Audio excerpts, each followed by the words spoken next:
I am from beyond. Listen, and all you desire will be yours. Welcome to Spider-Dan and the Secret Balls. Prepare for Prattle.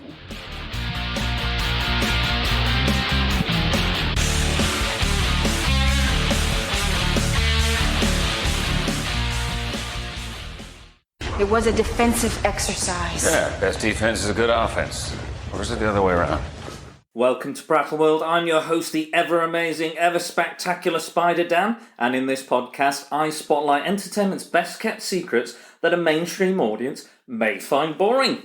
Welcome back, guys. This is another edition of Secret Defenders, where I get guests on to defend their underappreciated, overlooked, forgotten gems of films that they love, that we bring to the attention of the mainstream audience. And I have another guest on, and believe it or not, it's a lady. Hey guys! Alice Topson is here to discuss Belleville Rendezvous. Good afternoon, everyone. Good afternoon. Is it afternoon? It's the evening. It is definitely the evening. But it might be the afternoon when somebody's listening. Well, I'm appreciating everyone. Appreciating all the different time zones. Well, we do have a lot of people who listen outside of the UK as well. That's very exciting. People in America, in Europe, in Korea. What? Yeah, I don't know why, don't know how, but people are listening and downloading in all those crazy places, and we do appreciate the listeners. So, how are you? I'm very good today. I have been in work. It was fine, but I was very excited to watch the film we watched today. It's been a long love of mine that I've liked since I was 13, and that's my phone going off. It's all right. Should we wait for the phone to stop going off? Could it be an important call? Are you waiting? Somebody? No, nobody important. Who are they? Time to fuck off.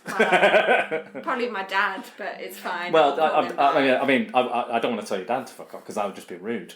Sorry, Dad.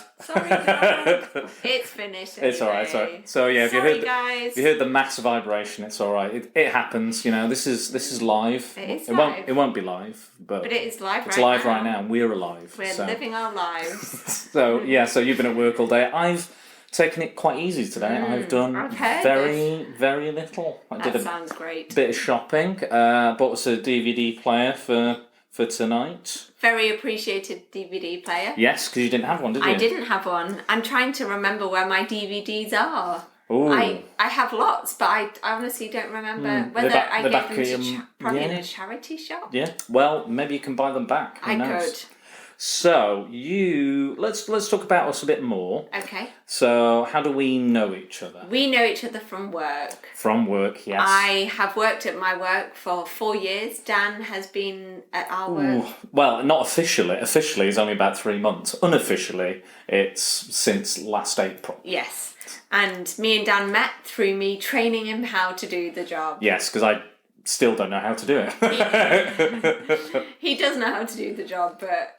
Yeah. I'm not as good. I'm just not as good as you are. It was nice. We talked a lot about films and the outside world, outside work. Yes, which we go, outside, where is it? What's happening? I won't say who we work for. Yeah, I was going to say, are we going to mention? This company is very all-encompassing if you want it to be. Yes, yeah, it's a large company. Large retail company. Big name in the UK. Yes. And we service some people outside the UK as well, I think, a little bit. Yeah.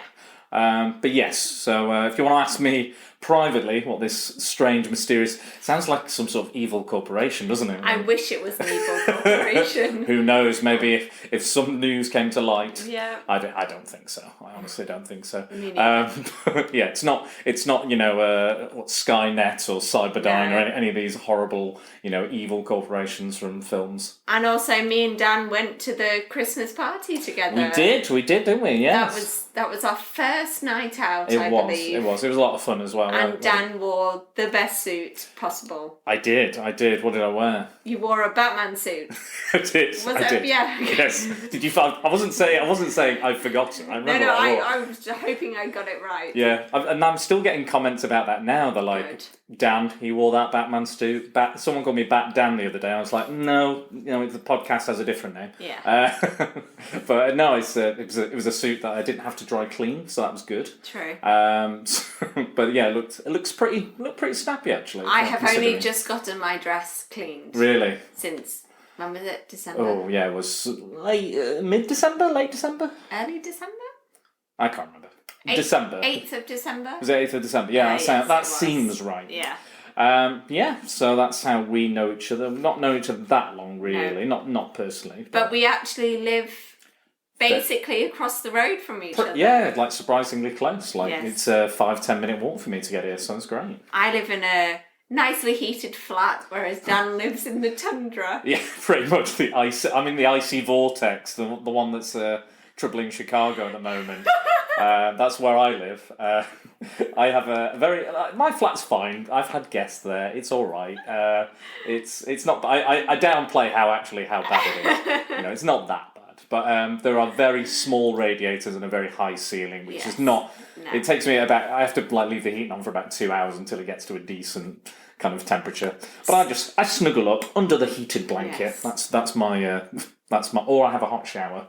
Great. So I treated Dan to some real heating today, and I'm feeling very warm because we had a bit of wine. Well, we thought it was wine. We had some port. We had port. Yeah, we had port first. And then we had what we thought was wine, but it turned out to be sherry. It's a very Christmassy vibe tonight. It's all alcohol left over from Christmas, basically. Yeah, well, I mean, I think that kind of fits in with the film that we're going to talk about. Yeah. So, do you want to tell us a little bit about the film that we are discussing? The film we are discussing is Belleville Rendezvous. Mm-hmm. It was released in 2002, and I believe that was the year that I saw it for the very first time.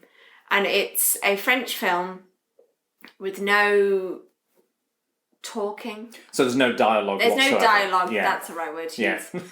But lots of music. There's no words. It's animation. And it's a very funny film, but with very dark moments in it as well. It's very... it's quite anti-Disney, isn't it? It's got that kind of whimsy and that fun and that like all ages kind of feel to it. Yes. But yet, it does have, like you said, it does have its kind of darker moments.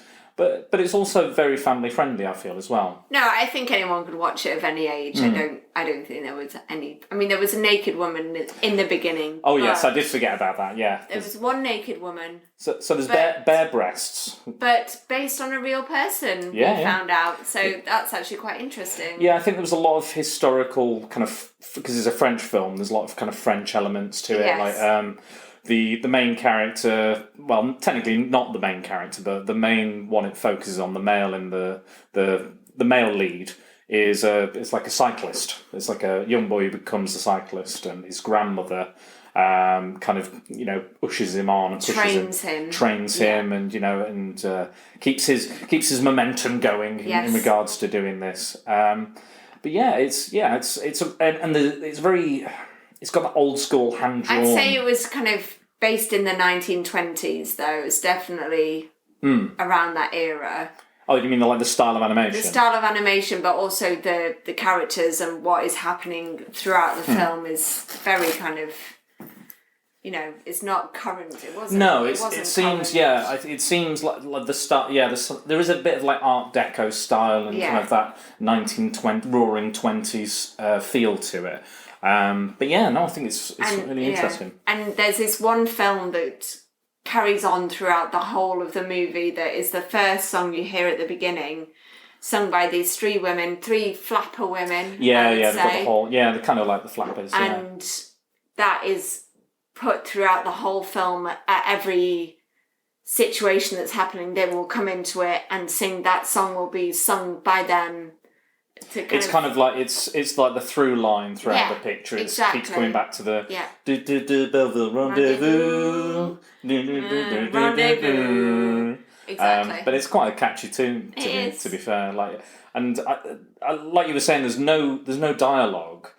But visually, it's quite easy to follow, isn't it? Yes, It's not. and I don't think you need dialogue. I think you understand exactly what is happening, and especially because the male lead, as a young child, gets a dog, and that dog grows with him, and I'd say he's one of the main characters in it, the dog. He really... Yeah, he is actually, really thinking about it. He's carries the story through with him. Yeah, like we even see the dog's dreams, don't we? And how he dreams, and but yeah, he's it's very fully fleshed out as a character. Yeah. And I think it does. Yeah, it kind of is full circle, or we see the characters age and go on and progress throughout the story. I think that's really important. Really, really nice to kind of see characters age and stuff. Yes.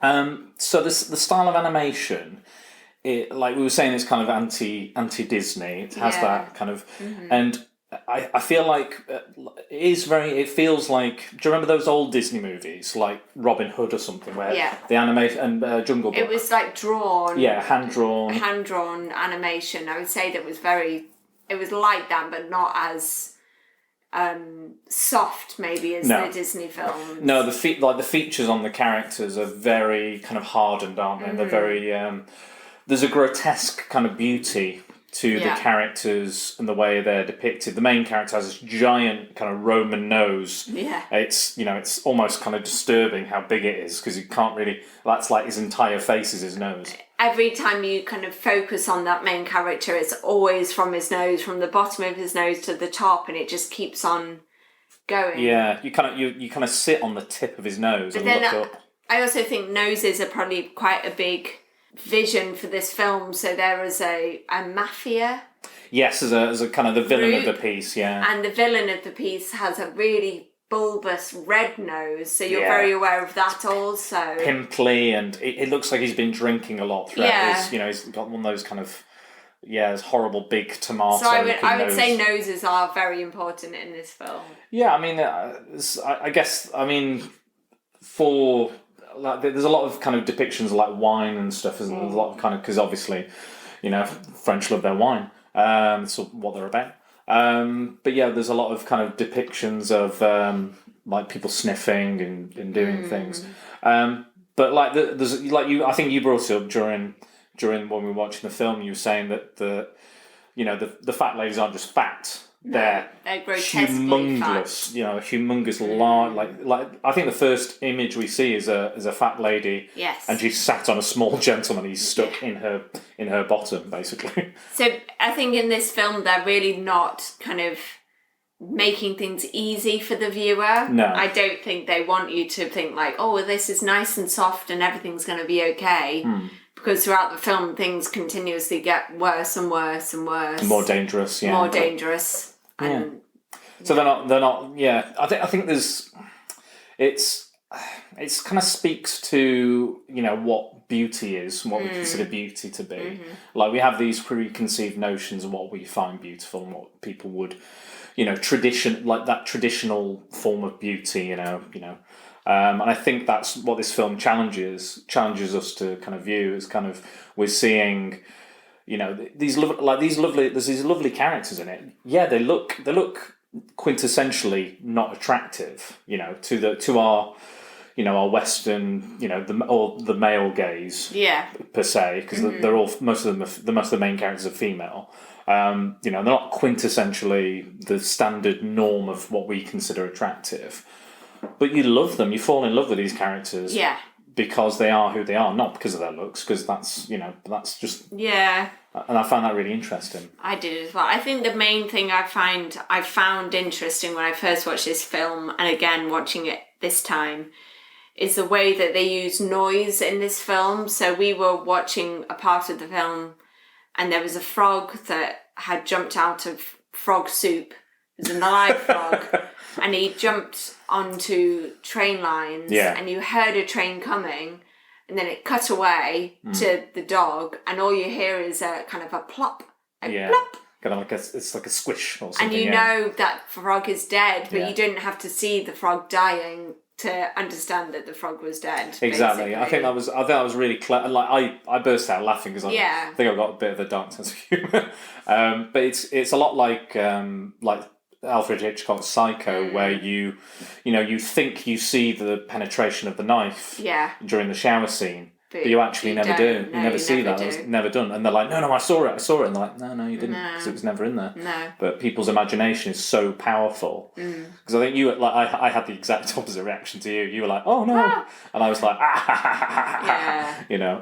But that's, I mean, the fact that it got two different responses. Yeah. From two different people, but in that one moment, I think that's a really good bit of animation there, and it'd be good, like you said, a good use of sound. Yes, no, really good. I feel maybe we should have found this out before, but who did the music? Should we have a look? Soundtrack? I can have a look. Okay. I have a thing here, a device that can give me knowledge from afar. Wow. So the music. Let's have a look. The music. Who did the lovely music? Composer was Benoit Charest. Okay. Don't know if they've done anything else. Should we have a look? Benoit Charest has also done a lot of films I've never heard of. Oh, okay. I imagine they're all French films. Yeah, mostly known for Belleville Rendezvous. So that's probably his most famous work. But I would quite like to know from the listeners what other French films people have seen and watched, because we were trying to kind of figure out what today, recent... what other French films are kind of... I'm actually this is the third French film I've seen in the last 2 weeks. I watched a film called Brotherhood of the Wolf. Okay. Which is kind of a weird mishmash of genres. It's a historical piece, monster movie, martial art epic. What? Yeah, it's a weird mishmash. It kind of works and kind of doesn't. I'm kind of a bit in the middle of the road about it. I'm still thinking whether I really, really enjoyed it or not. I saw Amélie, which I loved, but I also missed a lot. There's a lot of detail in Amélie and a lot of little kind of minutiae that I missed, but I still love the film. Right. And then I saw this. But yeah, there's not many French films I can think of that I've seen. No. But I do want to see more. I do really, because I've heard so much about French cinema and how interesting it is, and how groundbreaking it was. All these, and how many French films are remade as well. So let's move on to my next question. So I have them here. So you were saying, when and where did you discover the film? So I think I was 13 when I watched this film the first time, and I think it was my mother who found the film. I think there used to be a old cinema near where we lived, and I think they were just showing it at the cinema, and we went to see it. It was just kind of a random choice. Yeah. You weren't begging your mum to go see it or anything. No. But I enjoyed cinema from a very young age to now, and I think it was just a choice for us to go and watch it. Yeah, just like a random. I think sometimes that's when you find your favourite films, is when you're not actually looking for something, you're not necessarily looking forward to it. It's just like a random, I used to pick up DVDs from HMV and just kind of pick out films and just go, give that a go. If you don't like it, I'll return it. The reason why I was talking to this film with Dan is I have a younger brother, and my mum said, Alice, what kind of individual films can I get him to watch? And this one just popped into my head. Just like straight away, this film. And I think one of the main reasons that I loved it so much is because after watching the film, I went out and brought the soundtrack. Really? Because I loved it so much. Wow, so you own the soundtrack as well? Yeah. Oh, wow, I didn't know that. Wow. Well, there you go. I have skipped this question, but I'm going to go back to it. That's fine. How do we describe the plot for this movie? Because it's kind of a bit odd, because we were trying to figure it out as we were watching it, I think. Could you call it a coming of age? A coming of age story? No. I don't because think at the most basic level, I think the plot is about the kidnapping. Oh, really? Yeah. Do you think that was that different? For me, it's different. Okay. For me, I viewed it as a young child growing up with what we have to assume is without parents and being brought up by his grandmother with this love of cycling, to which he becomes a famous cycler. Yeah. And then things go wrong. Yeah, things kind of then he does get kidnapped. Yeah, things deteriorate. I think for me... I wouldn't focus on that point. I think there's more to it than that. But, you know... I think that's when all the action kind of comes into it. Yeah. I think it's a good... That part's a good grounding, but I think that's just purely the first part of the movie. Yeah. He's clearly this, you know, melancholic, you know, young French boy. You know, he's not happy. His grandmother's trying to, you know... Teach him to be a pianist, and he doesn't want that. Not interested in that. She's trying to make him, you know, distract him from, you know, his sadness. Gets him a dog. Quite happy with the dog, but the dog, there's a bit where she gets him the dog and like, oh, wow, a dog. And then the next scene is him just sat really sadly looking at the floor, and the dog sat there looking at the floor with him. So it's kind of like, they're just both sad. Yeah. And she discovers this kind of... She discovers bits of her newspaper missing, like cut holes, and she's like, "What's going on here?" And then she finds this kind of scrapbook full of all the cycling sports announcements and pictures and stuff, and buys him a bike. I think for me, it would have been a coming of age story if we saw the development. Yeah, because you see the scrapbook, and then the next scene is him as an adult, cycling with her behind him with her whistle. Yeah. And I think her and that whistle is one of the main things in the storyline. She has a whistle to train him with. Yeah. But then you see her later on in the film with a broken down car and a man changing the tyre. But she's still... I love that bit. She's still using her whistle to make him go faster. And it's just beautiful. Like, this is disabled old woman just kind of facing the world and making things happen for her. Exactly. Like, she's definitely got the most agency in it.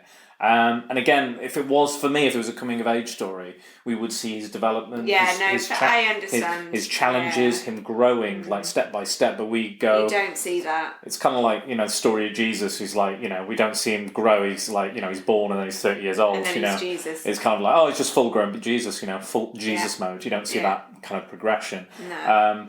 But I think for me, basically, when he's doing, it's kind of a Tour de France kind of thing, isn't it? He's doing a kind of cycling, and then he gets tired and he gets kidnapped by the mafia. Yeah. And Granny it's her mission to save him. Yes. And she is the best character in the film for me. Yeah, she's brilliant, absolutely brilliant. She has 3 other women alongside her towards the end that are the women from the song at the beginning. Yeah, so it's kind of set in the 20s. They've aged delightfully, but they're all just kind of together, these old ladies taking on the mafia. Yeah. It's brilliant. It's brilliant. You know, a fat dog, you know, a disabled lady's got, you know, she's got one leg shorter than the other, she's got a special boot for herself, she's got, a lazy eye, and you've got these 3 mad women who are constantly like it's like they're in Stomp or something, because everything they're hitting their teapots trying to make noise and trying to make music and just constantly singing and stuff and eating loads of frogs' legs and boil these tadpoles. It's like popcorn tadpoles. Oh god, gruesome.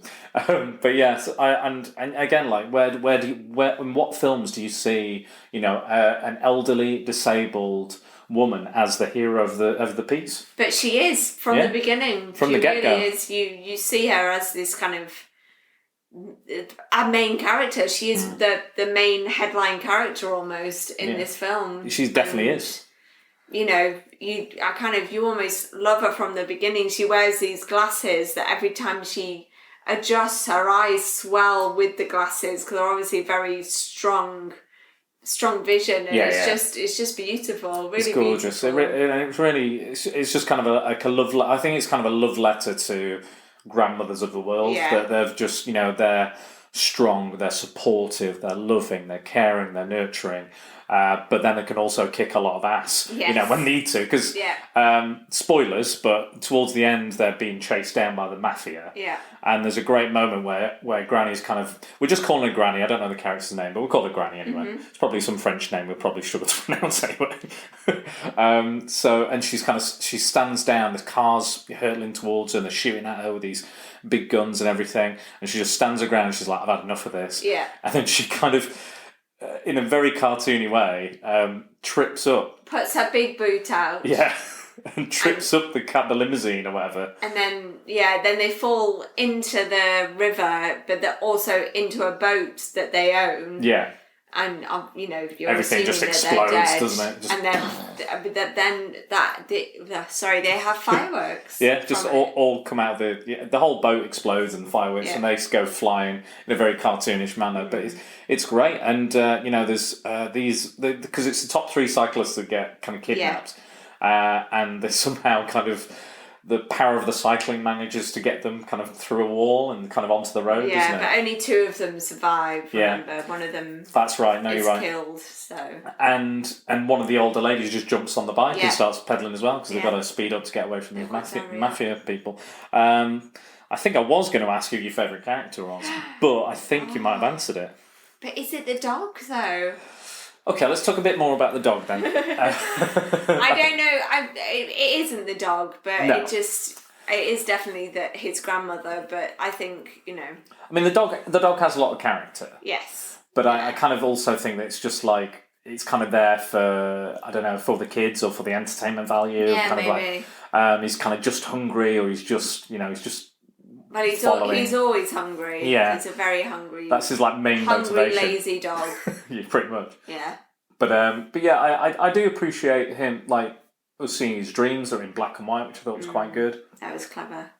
And he's obviously wants to get back to his owner, his master. But yeah, another reason why I don't think it's really about the male lead is because he just kind of seemed like when he's older, there's no expression, there's no nothing. He's just, you know, he doesn't change. There's no emotional change to his face. He's just literally, I'm just going to cycle like a zombie. But the thing is, though, as much as there isn't any dialogue in the film, at the beginning you see this young child, and he's sad. You can tell that he's sad. Definitely, yeah. At that point, definitely. Yeah. But then you see him then as an adult later on, and to me, he's still sad. Okay. To me, there hasn't been any change in kind of his facial expressions. He's very stoic and very kind of, not much has changed to me. Whereas with his grandmother, you can see she doesn't have to talk, but you can understand what she's going through. True. I guess with her, there's still expression with her, but again, with her, there's probably not as much expression as we're making out that there is. I think because she wears these big like jam jar glasses. Yeah.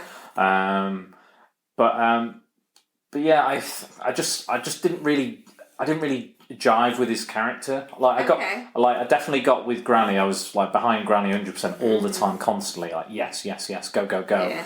But with him, I was just like, why is she even bothering?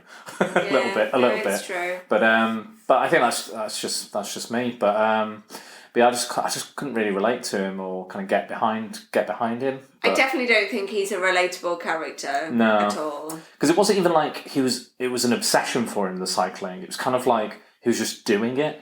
But was he doing it for his grandmother? That's another question to ask. I don't know. I think there could have been more said or done with his character, either animation-wise or story-wise, maybe. But he had a very recognisable face. Oh, definitely, yeah. So... His design was one of the most unique designs I've ever seen in animation. But yeah, I just couldn't get with it. So what are the reasons that you love this movie? Like, I think the reasons why I love this music.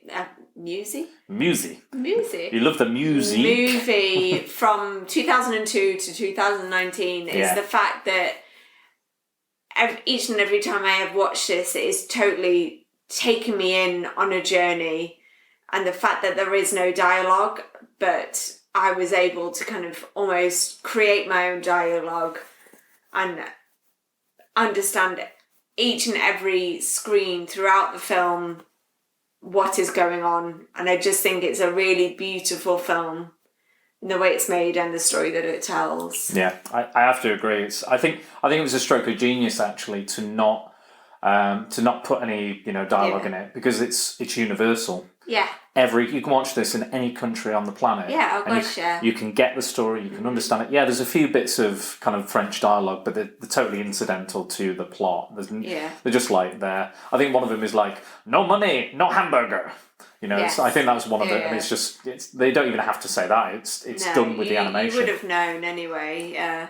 And I think, I don't know who said it, but I think someone said something along these lines. I'm probably misquoting, but they basically said if you can tell a story with images, it's probably a picture paints 1,000 words, doesn't it? It's probably that. And if you can't tell the story via the visuals alone, what are you doing? And what's the point? Yeah, what's the point? If it's purely exposition, it's purely just dialogue and things like that. You're not doing what's required as a creator of film, I think. I agree. So we've been over the. Did you say Granny was your favourite character? I think I would have to say so. I think so. Yeah. I would definitely agree with you. I'd go out with her for a drink. It would be great. I reckon she would be quite fun. Yeah. I think things would happen, but things would work out in the end. I think she would defend you if somebody tried to start a fight with you. Oh yeah, definitely. Yeah. So I'm going to ask. Do you know anything about the kind of behind the scenes or the making of it at all? I don't actually. No, there are extras on the DVD that we could have watched. We could have done that. Maybe we should have done more research. Maybe next time. But I also think for people who hear about this film and then go to watch it, I think that's great for people to watch it and learn more about it. To be honest, I mean, I came in almost completely blind. You were, I didn't know any. I spoke to Dan Keatis, who's been obviously a guest on the podcast, and he'd said, I love it. It's amazing. If I had the DVD, I'd lend it to you. I was like, I'm so glad, you think it's good because now I've got somebody else to kind of back that up. So, but yeah, I loved it. I thought it was great. I thought it was a lot of fun. It's quite, it's a short movie. 77 minutes, I think. So I'd say so. So it's not too long. It's not too taxing. Again, it's an easy watch. You could even, put it on and maybe just, go out and do your business and clean the flat or something, it'd still be there. But I would sit down and watch it proper first. Yes, before you do that. So the next time, if I need some cleaning done, we'll just come over and put the film on. So here's a question. Yes. With the movie, so I'd never heard of it. Yeah. And I think a lot of people listening probably haven't heard of it either. So it's kind of this forgotten gem. So why do you think that is? Why is it flown under the radar? Why is it unappreciated? I think it's probably unappreciated because it's not matching the goals of films nowadays. It's not 120 minutes long. Yeah. It doesn't. It's not a universe building film. It doesn't have Chris Pine or Chris Pratt in it. They do like the Chris's, don't they? They do like the Chris's, and I think it's the fact. I think one of the reasons is because for you to kind of almost understand the film, you need to appreciate the lower characters in it. You need to see them as a real statuesque figure within the film. I just don't, I don't think there are many films that are like that anymore. I think maybe there are some trying to be, but for 2002 to bring out that film, and do you think it was a little before its time? I imagine so. I think if it was to be brought out now, it probably would have a premiere at home cinema and everyone would go and watch it. But they'd be like, it's very, there is a very art house feel to it. Yes, totally. And I've really enjoyed it. I think we're talking again about our preconceived notions of what beauty is, what attractiveness is, what we expect from a movie. Yeah. So we expect it to have, like you said, like Chris Pratt, handsome Chris Pratt, or a Chris Pine, or a Chris Evans, and I forgot about him. Yeah, he's one of the more attractive of the Chris's. Well, it depends on your taste of Chris's. but yeah, I think, and that's what this film challenges, and it doesn't want us to, like you say, it wants us to identify with those characters that aren't, the rugged, handsome men, that are consistently the heroes in this. This is, it's an unusual film. It's off the beaten track, but it's still a wonderful tale of persistence and endurance and love. It's a there's a lot of love. She's got a lot of love for her grandson if she'll go through all this just to save him. But I think what's also really great is the male character in this film he isn't attractive, and the other male characters within the film that you would previously have been, you know, very attractive. Yeah. They've got very, again, it's like the same as the female characters. They're they're large, beyond large, whereas these men who are cyclists, they've got muscles where muscles shouldn't be. Yeah, it's like he's got his calves are like got buttocks in them. Yeah, it's like calf implants all over his body. And there's a scene towards the beginning after he came back from a cycling trip, and his grandmother is, if you can imagine, an old school lawnmower. She's massaging his muscles with one of them, and it's just, you know, it's brilliant, really great. It's lovely, and there's so many great, like I'd love to see it again because I think I missed so many little kind of touches and moments. I know I kind of went quickly through the IMDb, and I know there's a lot of kind of references to history and things that go on, and but like especially in the 1920s section, I think there's a lot of kind of older performers around that time where that they kind of animated and stuff. I think that's really cool. But yeah, I think it doesn't fit our Western, you know, the American kind of English kind of traditions of what we see as heroic, what we see as beautiful. And I think that might have been to its detriment. And again, if we're talking 2002, aren't we? Yes. Or 2003, wherever this was. We've got to remember things that animation that's popular as well. True. We've got to think about Pixar, Toy Story, all those sort of Monsters Inc. probably around that time. You know, those are the ones that were making money. Those are the ones that people were interested in seeing. Yeah. And that's probably why this kind of flew under the radar. But I also think if you think about those films of 2002, the Pixar ones, to me, whenever I think about them, I think of the colours. They're very bright, you know, very bright, vibrant colours. Whereas in comparison, this film, obviously there are colours. They're muted, aren't they? But that's not the main thing about this animation. It's not all about the kind of vivid pinks and vivid yellows. Yeah. There are colours, but they are muted. I don't know, maybe to describe the era, I suppose. Yeah, because it does seem like the 1920s is like a black and white TV when it's like that, and then they kind of zoom out. Yeah. And the palette is a bit like when I was talking about seeing the French films. Amelie's a little bit like that. The palette's kind of these kind of yellows and greens. I think that's a little bit of this, and it's for me it smacks of kind of 70s animation, that kind of scratchy animation style. You know, the Aristocats or Robin Hood or you know, all that kind of hand drawn style, and unfortunately that's like a dead art form now. Recently, for the new Spider-Man movie, the animated Spider-Man movie, Into the Spider-Verse, there's a Spider-Man in that who's like Porky Pig. Oh, okay. It's like Spider-Ham, Peter Porker, that's Spider-Ham. It's great. It's really funny, really cool, and it's a nice kind of like throwback to those kind of old Looney Tunes and stuff. And they said, right, we want to do this all hand drawn, and they went, and all of them turned around and went, we don't know how to do that.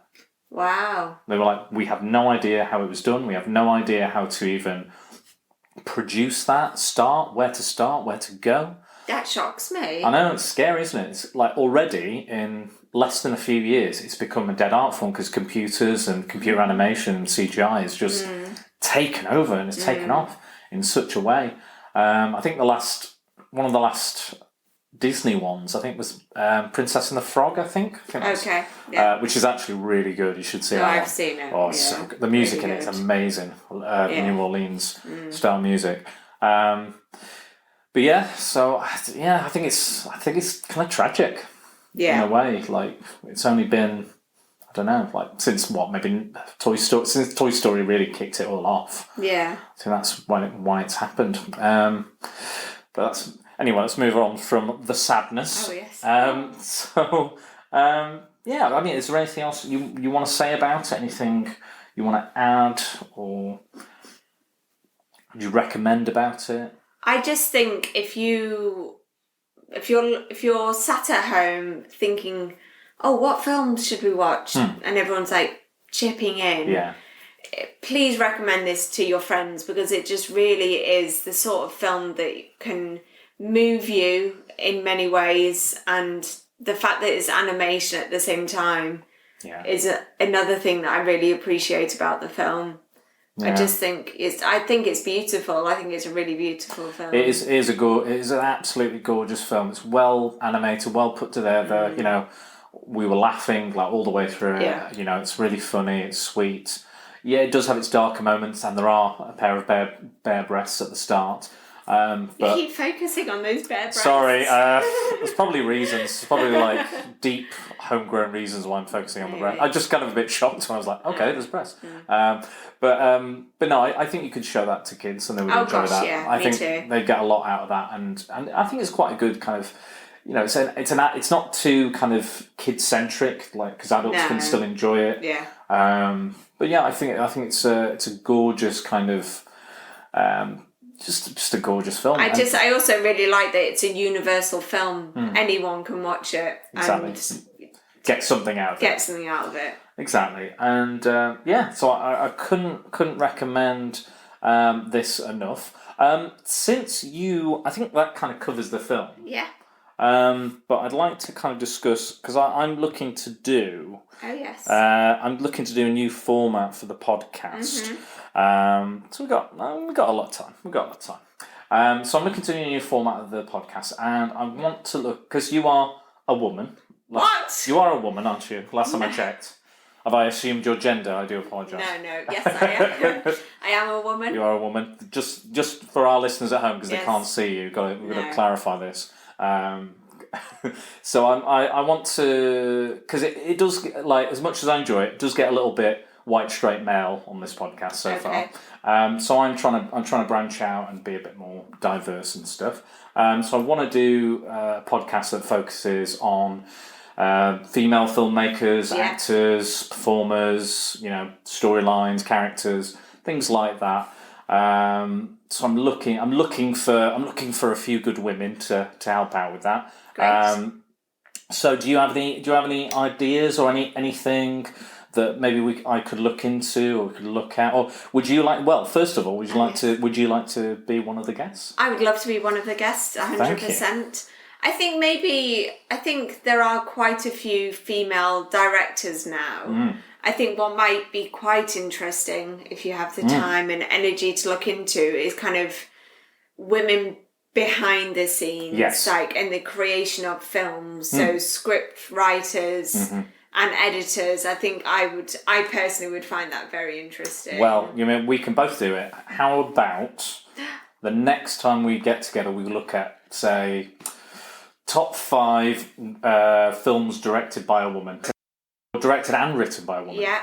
Would that be cool? And you can do a little bit of research. I'll do a little bit of research. I tell you what, we won't tell each other. Okay. Which ones we've got. Yeah. Because then might have the same one. It might be a surprise. Yeah. I'm going to go for ones that are maybe not. I'll go a little harder into the research. Okay. I'll do a deep dive. A deep dive. But yeah, I'll have a look and see what we have because like you said, we've got a lot of women's voices that are now being heard, more so than ever, on issues that have affected women throughout history, and and the fact that we're getting more female voices out there is an amazing thing. Yeah. So we'll do top 5. You do top 5. I'll do top. Technically, it's a top 10. So you're getting your free money's worth. Yes. If you're listening. We'll do that. So directed or written, or both. Yeah. And we'll see what we come up with. So I reckon we'll come up with some cool stuff. I do also. So yeah. No. Before we go, there's another thing I want to do. So I do this with all of my guests. Dan, stop taking your clothes off. Oh God, I'm sorry. I can't help myself. No. Jokes. Jokes, yes. Lots well, of jokes. that would turn into a very different podcast. I mean, surely. Is there like a sexy podcast? Porn podcast? Well, I mean, there's I know there's a form of like I can't remember what it's called, but I know Sammy from Jack and the Geek Stalk and Sidetracked by Idiots. That's a podcast that I listen to. They listen as well. So that she says I think it's called ADR or something like that, or not ADR. Is it the one where people talk very That's exactly it. It's that thing. That's technically sound porn. Yeah. Is what I hear. And Yes. like sometimes it's like they're a plague nurse and they're trying to treat you for the plague, and they're like, everything will be fine. Yeah. You know, and all that. But that's apparently kind of sound porn, I guess. Two friends of mine made a fairly successful YouTube channel doing that. Yeah? Okay, fair enough. So they were what were they doing? What kind of things were they doing? So they were doing stories. So they would direct and film stories. It would be my friend Chris filming and my friend Matthew, who is an actor, doing the voices, and then they would have people write in asking them to do suggestions. Yeah. Wow. So there you go, guys. So get stuck into that stuff. Yeah. However, that's not what my podcast is about. So I'm going to do the cult film test with you. Oh, great. So I do this with all the films that we have on, because I'm really into cult films. So I've listed tropes. I've listed 71 tropes. So 71 questions. that's right. But we'll blitz through them. Great. Okay, we'll blitz through Let's them. do it. Okay. So does it feature? Does Belleville Rendezvous feature excessive violence? No. Okay. Does it feature buckets of blood? No. Now, I want you to keep count of these as well, if you can. So if it gets a yes. Oh, fine. So not a nose. Nose is Okay. Does it feature gratuitous nudity? No. No, the bare breasts at the start, which it's I not keep bringing. gratuitous. No, it's within the performance. It's within the theme. Does it feature over the top acting? It's a hard one, isn't it? Could you say over the top? I mean, it's animated, so you could argue, and there's not much dialogue to show. So I'm going to say yes because there is no dialogue. Fair enough. Yeah, I guess it has to be physically. It has to be quite. Some of the grimacing. I know the other bikers, the other cyclists. When they ran out of breath, their faces were just all over the place. It's like a death mask or a zombie face or something. So yeah, so we'll go with yes for that one. Yes. Does it feature a ludicrous premise? No. Does it feature an experienced elder actor? Yes. Okay. Does it feature quotable dialogue? No. Does it feature a martial arts display? No. Does it feature gunplay? No. There are guns. There are guns and firing of the guns. Gunplay. I'd for this, I'd probably say any use of guns or firing of guns. Yes. So we'll say yes for gunplay. Does it feature a professional sport? Yes. Yeah, it does. Cycling. Does it feature body swapping? No. No. Does it feature smart characters making stupid decisions? No. No? Okay. No.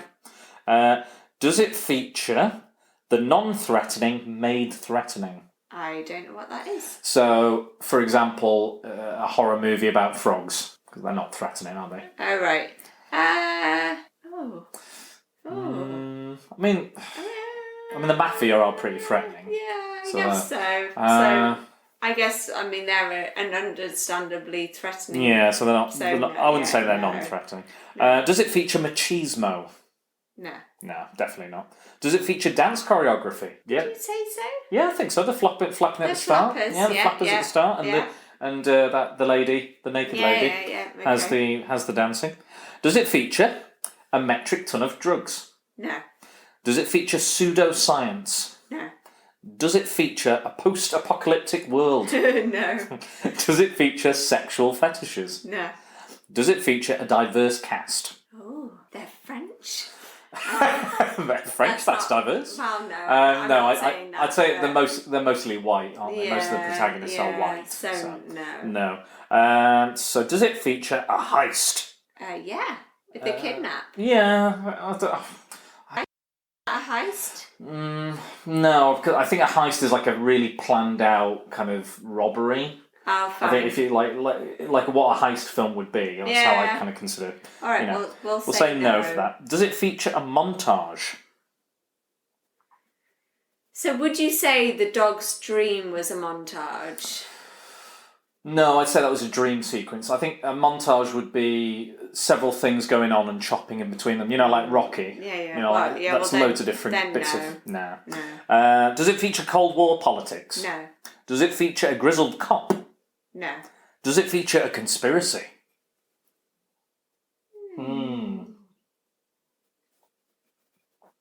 So I guess Is the mafia? Would that be a concern? I mean, the mafia stealing them to do the betting on the cyclists. Like you could, and she's trying to uncover where they've gone. You could argue it's conspiracy. Say that's. Should we say it's conspiracy? Does it feature a resurrection? No. Does it feature an unconventional love story? Now, maybe you could. I mean, love. I'd like to say so. I mean, love is. You could argue, the love between a grandmother and her son, her grandson. That obviously not a non-romantic. That is unconventional. And it is. They're unconventional people, very unconventional characters. I'm saying yes. Yeah, I'll give you that. I'll give you that. Does it feature sports cars? I don't remember seeing any. No. Does it feature little people? The grandmother's quite short. She is quite small, and she has one leg shorter than the other. Does, yeah. So I'd say yeah. Yeah. Does it feature an animal in a starring role? Yeah. Yeah, tick. Bruno. Good old Bruno. Bruno the dog. Because I wasn't sure about this. I thought it was a girl initially, and then there's a big shot of him with it, from behind, and you see the dog's penis. Yeah. But I was questioning about dogs' nipples. I was like, do the boys' dogs have the nipples, or do they not? I think they do. Yeah, maybe. I'm not sure. Please write in if you know the answer to the dog nipple question. With the knowledge. With the knowledge of dog nipples. Does it feature a strong female lead? Yes. Definitely. Does it feature noir-like narration? No. No. Does it feature Japanese weaponry? No. Does it feature creepy children? No. Does it feature bullies? No. No. Does it feature Nazi-themed anything? No. Does it feature a trending fad at the time? So like skateboarding or, BMX. I don't know, was cycling a fad in the 1920s? No, I wouldn't call it a fad. I wouldn't call it a fad. Does it feature LGBT content? It doesn't. Does it feature body horror? No. Does it feature an idiot character? No. Does it feature punk, rock or rap music? No. Does it feature a celebrity cameo? No. Does it feature supernatural powers? No. Does it feature time travel? No. Space travel? No. An exorcism? No. Child protagonists? No. Nerds? No. The military? No. A crazed killer? No. A vigilante? No. Cults? No. Aliens? No. Vampires? No. Zombies? No. Wizards? No. Mythical creatures? No. Mutants? No. Ghosts? No. Robots? No. Demons? No. Witches? No. Kaiju? No. Giant monsters, Yeah. if you don't know. Yeah, I didn't. Monsters? No. Apes? No. Samurai? No. Ninjas? No. Gangsters? No. Oh, yes. Oh, see? Yes. See, someone's not paying attention. Yes. Vincent Price? No. Samuel Jackson? No. And the final question, does it feature Nicolas Cage? Oh, I wish it did, but no. I wish every film featured Nicolas Cage in some part. How many? 11. 11. So, unfortunately, that doesn't pass. Oh. 11 out of 71. What does it have to be? I think it has to be 50 or over, technically, doesn't it? I think I'm sorry, Belleville Rendezvous. You're not a cult film. It's not a cult film. Not a cult film according to my test, but nobody has passed the test yet, Okay, so don't feel too bad. That's all right. There's very few films I think that would pass that test, to be fair. That's fine. But yeah, I think we've come to the end of this one. How do you feel? That was highly enjoyable. Yeah, that's enough for you. Got nothing else to say? Got nothing else? I don't think I've got anything else to say. Surprisingly, for once. It was quite a short film. So, it was a short film, so I guess we've got less to say about it. But yeah, no, it's a lot of fun. Thank you very much I can't wait to come back again and do this again. Easy stuff. So yeah, I'll do a bit of research. You do some research. And, well, you might have even seen most of the films, so you might not need to watch them. You might be like, oh, I've seen that. It was amazing. Fine. Yeah. Who knows? Great, yeah. Thank you very much. Thank you very much, podcast people. Podcast people. So, before I go, where can you find this podcast is a good question. You can find it. You can find me on Facebook. If you type in at the search bar at the top, if you type in at Secret Bores, my page will come up. Then also, I've lost my thing now. Where's it gone? Yes, there it is. So yeah, type that in. At Twitter, I'm at Dan_Bores. And the podcast itself is Spider Dan and the Secret Bores. If you type that into Podbean, iTunes, Stitcher, Spotify, YouTube. It's all in those. So yeah, go and treat yourself to some free funny and free information. I've been Dan. You've been Alice. I've been Alice. You certainly have. You've been a great guest. Thank you very much. No, thank you. All right, take care, guys, and I'll see you next time.